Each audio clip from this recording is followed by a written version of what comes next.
Rasululloh sollallohu alayhi vasallamga bo'lgan muhabbat nimaga bog'liq? Nima qilsak biz Rasulullohni yaxshi ko'ramiz? Nima qilsak? Savol. Tanisak. Inson tanimasa yaxshi ko'ra olmaydi. Tanishlik uchun nima qilish kerak? U kishini siyratlarini, hayotini o'qib o'rganishlik kerak.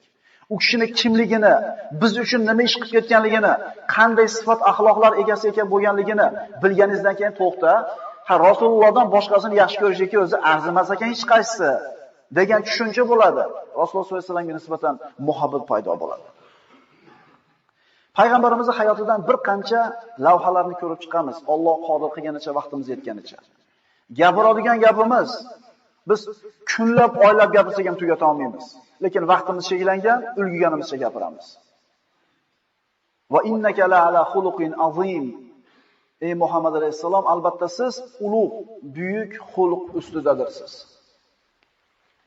Suhbatimizning mavzusi shu. Albatta siz buyuk, ulug' axloq ustidadirsiz.